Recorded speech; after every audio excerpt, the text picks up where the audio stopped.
I am from Mindanao, which is located in southern part of the Philippines. Mindanao is one of the most disaster-prone areas in the region, and its population is particularly affected by the triple factors of persistent poverty, insecurity, and natural hazards. In fact, in the past few decades, weather-related hazards, such as heavy rains and storm surges, have significantly increased in the region and especially on the coastal line, affecting the poor the hardest, by causing repeated flooding, displacing thousands of people and destroying their houses, livelihoods and social infrastructure.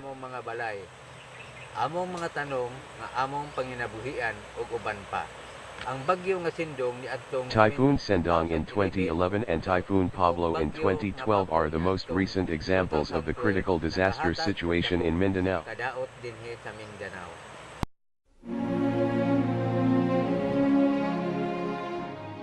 With regard to these developments, disaster awareness, preparedness and response are essential in order to address older people's vulnerabilities and alleviate their suffering of disaster.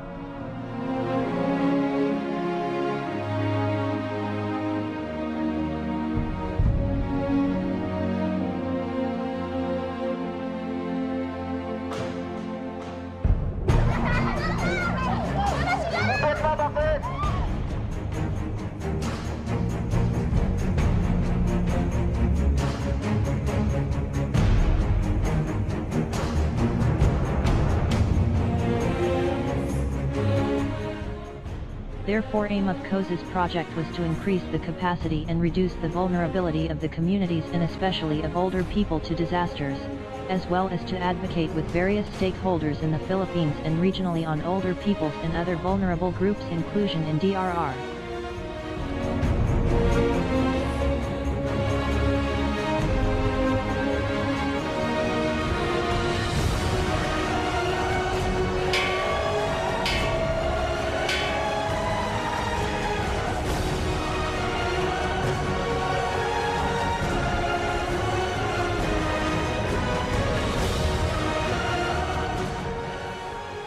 The project focused on 50 barangays spread all over Mindanao, especially those living in the most disaster-prone areas on the coastal line.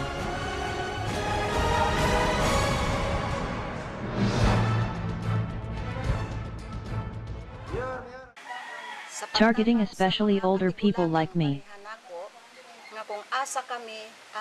who are the most vulnerable to disasters due to our physical limitations, and sometimes, discrimination from other social groups. The project taught us how to organize and prepare ourselves for disaster. Sa wala pa naabot ang proyekto sa COSE, kami nahadlok og dili mahibaw. While, before COSE's project, we would panic and be disorganized in times of calamities like flooding and fire. Linog ug uban pang mga kalamidad. We now know what exactly needs to be done in terms of disaster awareness and response. For instance, ani ang kada usa sa amua nakaandam na unsay buhaton og each one of us has prepared a go bag nga may sulod nga importanteng dokumento with all important documents, medicines, food and clothes in it. Mga sanina ug uban pang dapat dad-on sa panahon sa kalamidad. Mao kini ang ginabuhat. And this is just one of many examples of how we prepare in the community.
Through the establishment of community disaster prevention and preparedness committees, orientation workshops on DRR, trainings and community drills, older people have become an essential part of preparing and organizing the community before, during and after disaster while taking care of the most vulnerable, such as disabled and bedridden older people.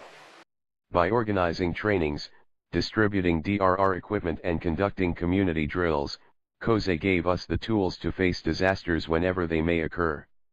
Actually, besides getting prepared through information dissemination and community organization, we also could prove our skills during actual disasters by managing the disaster response using the DRR material, such as megaphones. We made sure that, through constant information and communication flows, all older persons of our area, especially the disabled, could be evacuated in time and were brought to a safer place.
Moreover, the project had also a psychosocial effect.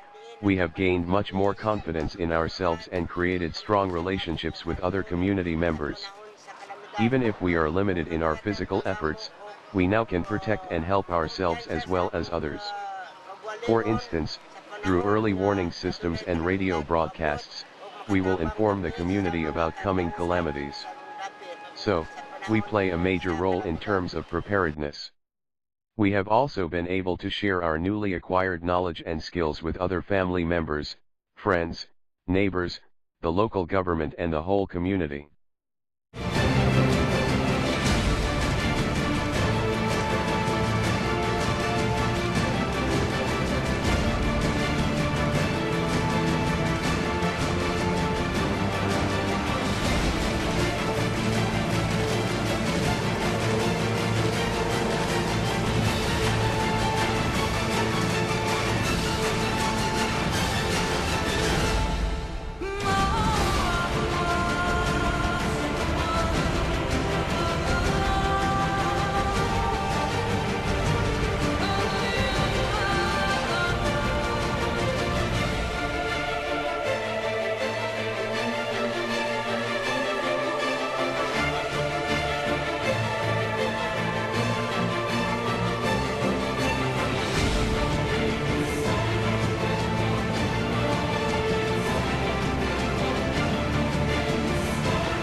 Older people are agents of change.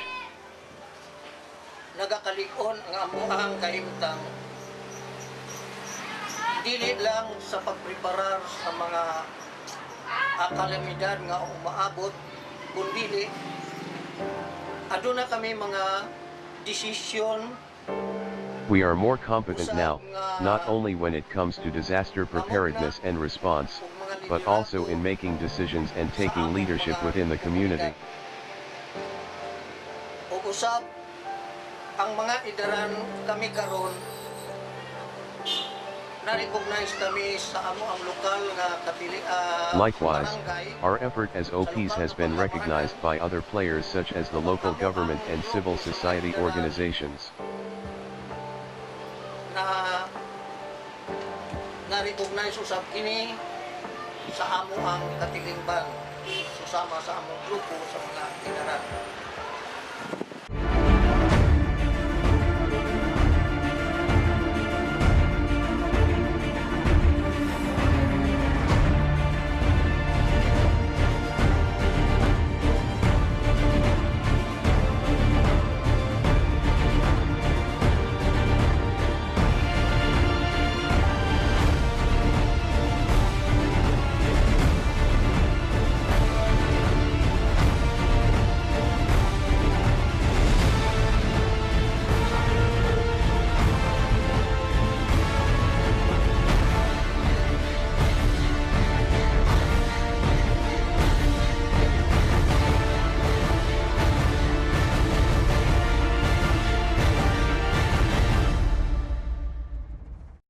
Ang mga tao karon sa among katilingban nakasabot nga ang tumulong sa mga idaran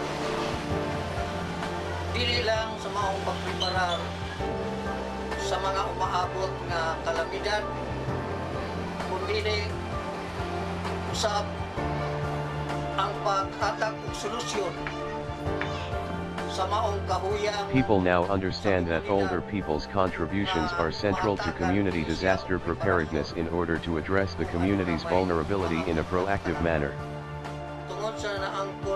Having gained confidence in ourselves, among nauna-una sa unahan ang ugma. Kung unsaon na mo mapadayon ang mga aktibidades na among nakapunan karon.